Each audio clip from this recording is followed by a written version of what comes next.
Today is the first day of the rest of your life, and your future planning started yesterday. You need simple, easy strategies to create maximum results. This is The Scotty Show.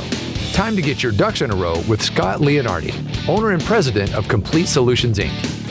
As a certified financial fiduciary with 25 years in the planning industry, Scott helps educate you on how you can make the best decisions for your family and your finances, and helps you get your ducks in a row for your incredible future. Let's get started. Hello and welcome to The Scotty Show with Scott Leonardi. Scott, how are you? I'm doing awesome, sir. How are you doing today? I am nervous. You're nervous? What are you nervous about? This is a Scotty Show. What are you nervous about? Anything can happen. I know, but see, now we have a guest on the show, and she's an attorney, and so we've really got to make sure our ducks in a row in a legal way. You know, I got 5 kids, as you very well know, right? And I used to love that The Lion King, right? Remember when they used to say Mufasa? Ooh. This is an attorney. Ooh. Mufasa. Say it again. Mufasa. Oh, we're gonna get sued. Oh, but we have an attorney, so it's okay. Yeah, exactly right. Yeah, so All right, I'm so who'd you excited. bring on I'm the excited show? about our show tonight. This podcast is called "Do You Have a Will or a Won't?" Oh, Ta-da. very And you have a will or you have a won't. Because having the proper documents obviously makes tremendous sense. And if you don't have those documents, you got some won'ts going on. So this is Miss Karen Hamilton, and she's been with me, not with me, but she has her own practice. But we've actually done business together, I think probably 25, 22 years, something like that. Long time. She's helped a lot of my clients. She has her own legal practice. And Karen, how long have you actually been practicing again? I've been a licensed attorney since 1995. 1990, yeah, so about 20. That's about 27 years. Yeah. Yes, pretty close when I started the whole insurance game. So that's exciting.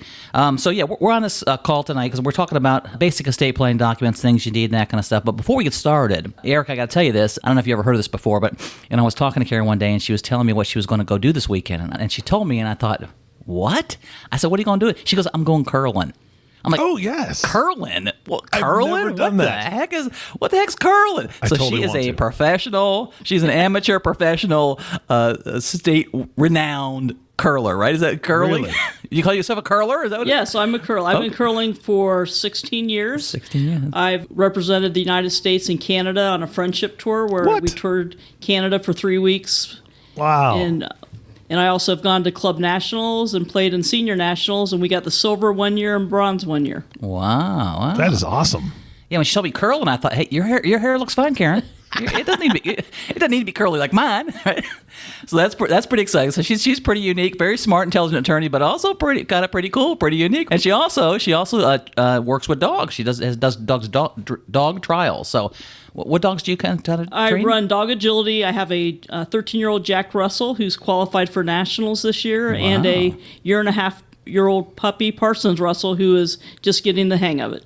Nice. And that's basically running an obstacle course where they do jumps and tunnels and teeter-totters. And if I don't tell them what to do fast enough, they bite me. So. That's good. That's right. I hope that doesn't happen in curling. Curling. I just got bit by the other curler. That's right. Oh, man. If ever you are able to cross those two, Karen, the dogs and the curling, I guarantee we'll have a sponsorship from this podcast. In some way, shape, or we'll make T-shirts, something. I would love to see that. I would watch it all day. Durling. Yeah, Durling. Your darling Durlers. Dogling. This has completely gone off the rails. I know. What are you guys talking about today? Let's get back to business. Right. There's a will, there's a won't, there's a did and don't. So do you have a will or do you have a won't? So Karen's on today. We're going to talk about some of the basic estate planning documents that people need and just the importance really of estate planning. So Karen, I know there's a variety of different basic planning documents out there that you need, but what happens? Let's start out first of all. What happens when people don't have the basic estate planning documents? I mean, what kind of stuff have you ran across that people will have to deal with when they just aren't prepared? Well, a perfect example, Scott. Just recently, I had a client. I was in the middle of preparing a revocable trust for her. She told me when she came into my office, hey, this is really simple, and oh, by the way, I have stage 4 cancer. And we got a summary or a preview of her documents, and all of a sudden she started making it really confusing.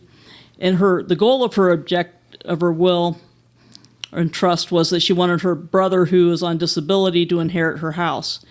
Well, she drug her feet and died the night before we were scheduled to sign her documents. Oh, man. So now her estate, because she didn't have a will, she had a don't, is going to be passed through Ohio intestate laws, and it's going to be divided 4 ways between all of her siblings. And she had a couple siblings who passed away before her, so their children are going to be standing in her shoes. So it's made a probate nightmare. Wow. And you brought up a word that I recently heard, intestate. So if you die without a will, you die intestate. Did I say that correct? Yeah. In the state of Ohio, under their law, the Ohio Revised Code decides how your assets are distributed versus how you wanted them distributed. So it's going to cause a major hang-up in this estate, and her goals are not going to be accomplished. Yeah, kind of a nightmare. Yeah, just having the proper documents in place obviously are crucial. We recently had a client that same situation. The daughter, she got very ill. She needed somebody to make some healthcare decisions for her, and of course her daughter steps in and says, "Well, I'm the daughter," and the doctor pretty much said, "Well, I'm sorry, but where's the document that says you can make this decision?" And the girl says, "Well, I'm the daughter." He said, that doesn't matter. We need the proper document to do that. So again, obviously it can cause nightmares not being prepared, that's for sure. So what are the basic estate planning documents that pretty much everybody over the age of 18 probably should have at least the basic documents, right? Yeah, exactly. And you mentioned, like your durable power of attorney for healthcare, where you name at least one. I advise 2 or 3 adults, normally your children or your spouse or significant other, that you trust to make medical decisions for you. In the event you can't, another one would be a living will if you don't want to be left on life support if you're in a terminal condition. The most important one, I think, for everyday living is a durable power of attorney for financial matters. And that's where you've named someone that you trust to make financial decisions for you and manage your money in the event you're incapacitated and you can't do that yourself. That's the most important document, because you have a client in the hospital and they need to pay their mortgage, they need to cash their pension check, they need to take care of their bills, and they can't do it from the hospital, and maybe they've had a stroke or they're in a, God forbid, a coma, and that no one's named that can sign their checks for them. Yeah, so financially that's tough, but right on the other side of the coin, man, you give a lot of power to somebody when you sign over what'd you call it? A general durable? A durable power of attorney for financial matters. So you give people a tremendous amount of power. So what could I do if I had I want a power of attorney over Eric? Hey, what could Scotty at the Scotty Show do if I had a durable power of attorney? What kind of options does that give me? Well, you can have a very broad powered one, which is normally if you're dealing with a spouse and your children, which gives them the power to manage your investments, your IRAs, deal with tax matters, as far as even to file. I've had it where the power of attorney has to file bankruptcy for their spouse or their parents. You can also do a limited power of attorney. You can say, I only want them to be able to manage my account at this bank. Oh, right. Okay. So you can have it as broad as you want or as narrow as you want. We normally make it only in the event you're legally incompetent. Okay. But if it's someone's older and they don't want to be declared incompetent, then we'll say, let's do it immediately. I know. And then as a safety net, I will name 2 people a lot of times so that there's a check and a balance. So one person has power of attorney, they can embezzle or skim from the top. But if it's 2 people and 2 people are looking at the books and writing the checks, you have less of a chance of theft from the estate. A little harder unless they're both crooks, right? Exactly. Little checks and balances. Yeah. Well, I didn't realize that you could actually do more of a limited power of attorney on just a specific thing, and then of course more of a broader for more usage. Yes. Yeah, I'll be darned. Now, you also mentioned something I thought was kind of interesting too. You said normally the person doesn't take over the power of attorney until somebody becomes incompetent. I'm sure there's some type of a medical process that incurs that, right? You can't just say, "Mom's I'm not nuts." incompetent, Scott. Eric's not incompetent. I want his money. There you go. Yeah, you have to have a statement of expert evaluation from 2 physicians that this person is not capable of making decisions or managing their affairs. Okay, well that kind of makes sense because, like I said, that sounds like one potentially powerful document. So you need your bills paid, but on the other hand, you got to try to protect your money. So, so it's basically 4 basic documents that pretty much everybody should need: your basic will, your living will, your healthcare power of attorney, and then again that general durable power of attorney, which is really the financial. Would you call that a financial power of attorney? Yes. Yeah, good, excellent. So. Just for the listening audience, some people may really know what this is, some people may not. But what is a will? I mean, what is a basic will? If you die without a will, the state of Ohio writes it for you. But a basic will, people call me all the time, I want a basic will. But a will basically states who you want your estate to go, what your things to go to when you pass away. Who gets the house, who gets the car, or if you're just dividing everything between the 3 children. And also you name who you trust to be the executor or the administrator of the estate to make sure that all your bills are paid, and take care of all the legal affairs with the attorney normally helping you with the probate estate. So that's kind of the guy in charge or the girl in charge, right? Exactly. The head person in charge. Nice, good. But with the will, with whether you die intestate or you write your own will, it is a ticket to probate. You're guaranteed that your estate's going to have to go through the probate process before any assets are going to be distributed. And that normally is a 5 to 9 month process. Some probate estates take even longer if it's real complicated or someone's contesting the estate. Awesome. Well, we're going to talk about some other options than trying to go through probate here in just a little bit. But so really, you have a will, that's just a ticket to probate. Everything is going to go through probate, or most things are. And then that time process is, like you said, a 5 to 9 month type process. So during that time, delays occur, money costs occur, things like that, which is kind of crazy. And then isn't a will pretty public? I mean, could I go down and see my neighbor passed away and they went through probate? Can I go down there and get a copy of their probate file? And could I see how much money Eric really did have when he passed away? I mean, could I see that? Not only will you see the assets he had, but you'd see that he owed, $2,000 to Playboy. Really? Oh, yeah. You see all the skeletons come out of the closet. So you see all the bills? It's not going well for Eric. Only on the Scotty Show. Yeah. And now we know how I died. My wife killed me. Thank you very much. Exactly right. Well, the other thing that's really important is, and I deal with this unfortunately a lot, is if you're disinheriting one of your children, that's a public document, and everybody that's nosy can go down there and look and see that. Maybe you're not dividing the estate equally.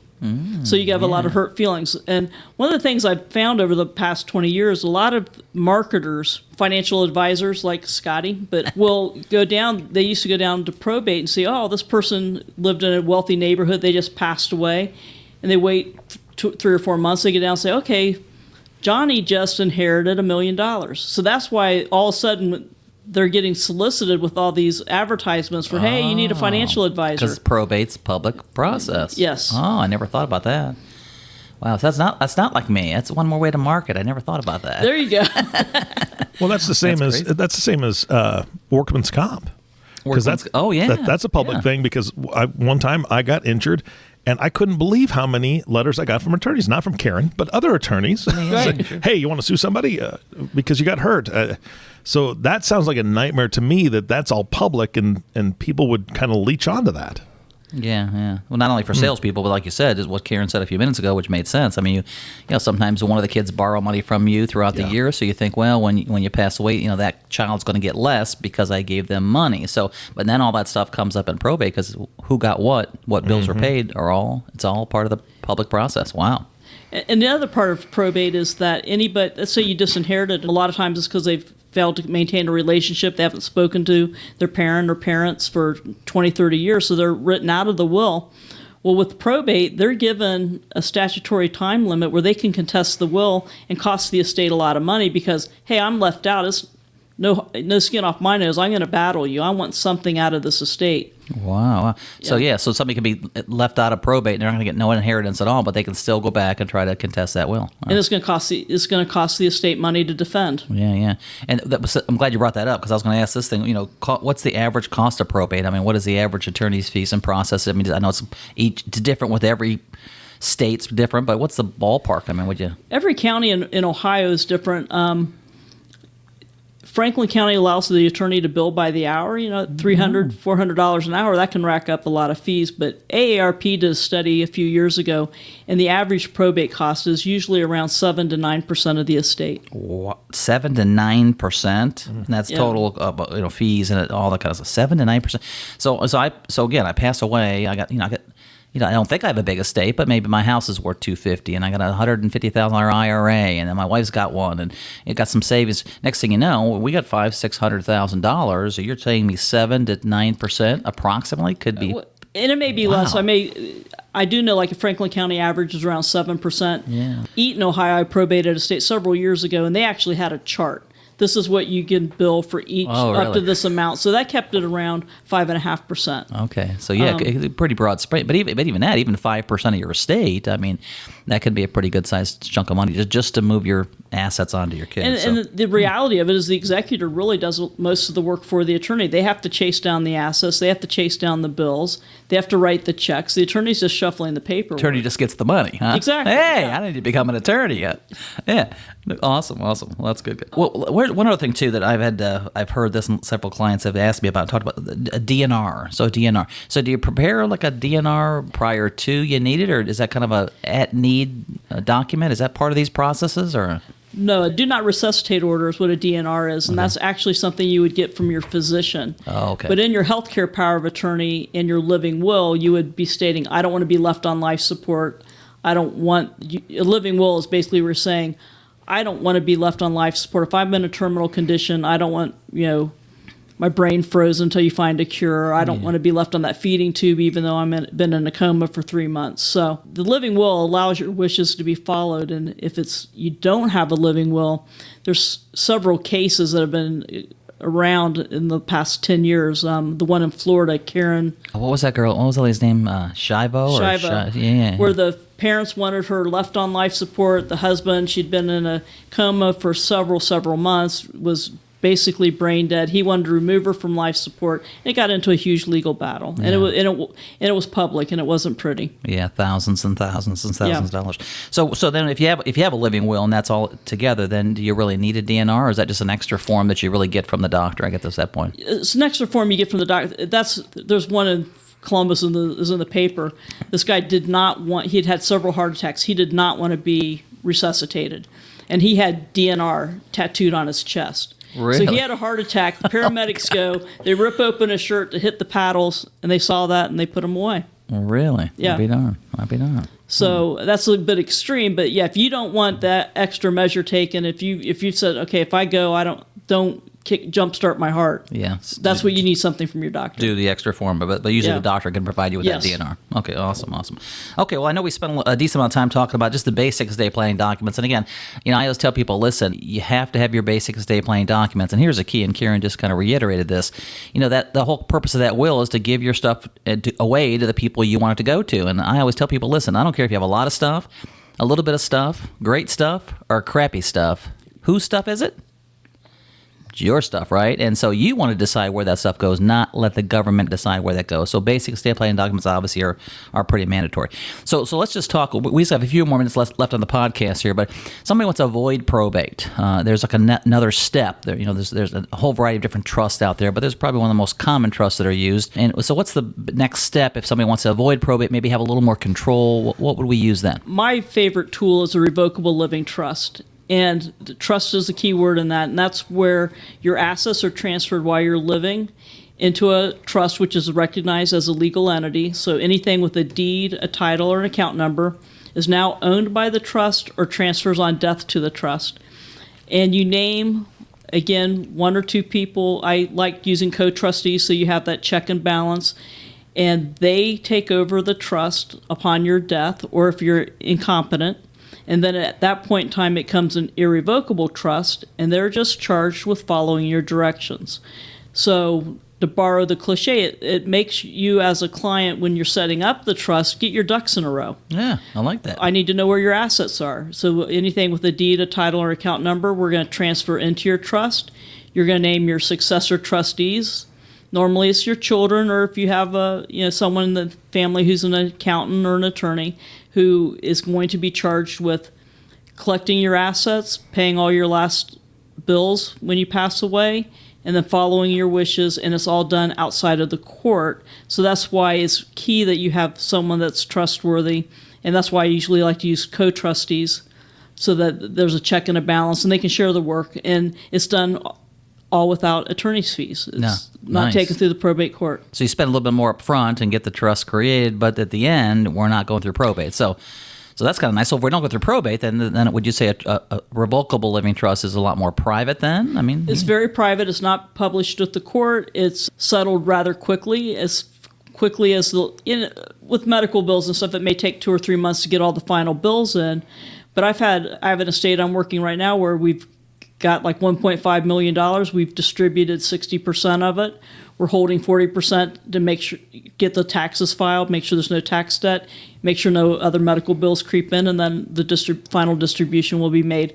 No court involved at all, and just I think the only fee was getting an accountant to do the final taxes. Final tax return. So I like that. No court involved. So yeah. So quicker, some more streamlined. I mean, a little bit more control. Now, just one quick thing too. You said revocable living trust. And I know there's a whole variety of other trusts out there, but some people are worried. Well, if I do start a trust, I can't touch the money. Revocable, in essence, means what? That the client can spend everything, buy more stuff. They are completely allowed to use any of that while they are alive. Is that correct? Exactly. It's okay. Revocable trust. Anything they can touch, their creditors can touch, so it doesn't protect them from a nursing home. That's a very key element that some people misunderstand.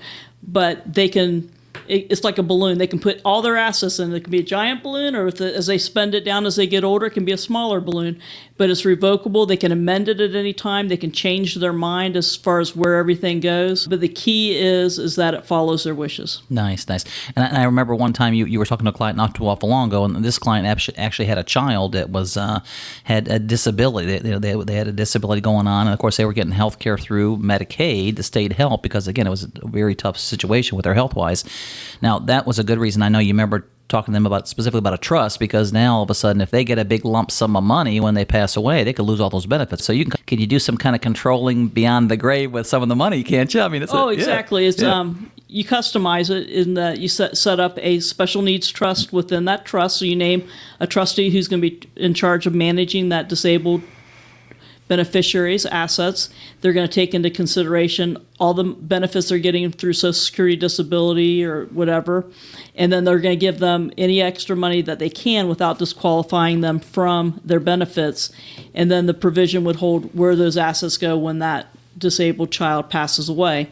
You can also create a spendthrift trust. Let's say you have a child who's not disabled, but let's say they have a gambling problem, drug problems, and you don't want to disinherit them because you love them, but you don't want them to snort all their inheritance up their nose. Yeah, so you're going to say, okay, your money's going into a spendthrift trust, and the trustee is going to give you a monthly allowance, whether we're going to pay your rent and your utilities, but we're not giving you any other money, or we're going to give you, I have a spendthrift trust that I helped set up where the son's getting $1,500 a month. The trust will last him about another 30 years, and then wow, that's kind of cool. So it's providing him a lifetime of income, but he can't bust into the principal. That's great. Well, I got 5 kids, and I probably got 2 of them that are already looking at new Corvettes just in case Daddy goes. How you feeling today, Dad? Not too bad. Oh, I go check out the Corvette. Yeah. No, all kidding aside, my kids are all very, very, very strong financial characters. So, but again, if I give all my money, who knows what will happen? So, yeah, we're about at the end of this podcast. We had some great information here, and I didn't mention. Make sure to get us some additional information, learn more about what we're talking about here, go to our website, duckduckplan.com. That's duckduckplan.com. You can find Karen's bios under the strategic partners. We'd love to reach out to you and help you get your basic estate planning documents done, or a trust, or help you figure out what's the best way to go. Get on our website. You can actually schedule a time to have a conversation with us. I can put you in touch with Karen. You can have a conversation with her and kind of see what kind of makes the most sense. So with that said, any final thoughts? Any closing thoughts? No, just if anybody does contact me, I do offer a free consultation, and can do that over the phone or in person, whichever fits your needs the best. Nice. So that's great. So listen, I appreciate you being on the call today and listening to the Scotty Show. Again, do you have a will? If you don't, you gotta won't. All right, Scott, not so fast. Here's the thing. I'm not letting Karen off the hook that easily. Karen, that story really intrigued me earlier, that you were saying that the woman that was planning to sign documents with you, she died the day before. Now, I'm assuming that everything has to go to probate in that case.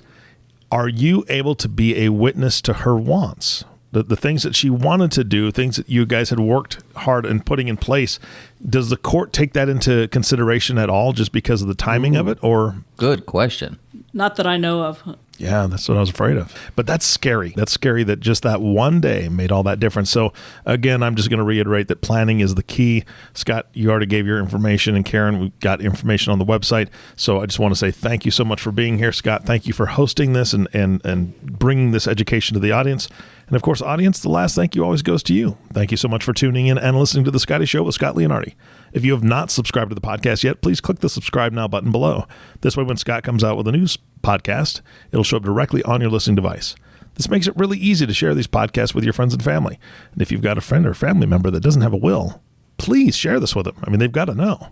Again, thanks for listening today. For everyone at Complete Solutions, this is Eric Johnson reminding you it's time to get your ducks in a row. Thank you for listening to The Scotty Show. Remember, today is the first day of the rest of your life. Live life like it's your job. Click the subscribe button below to be notified when new episodes become available.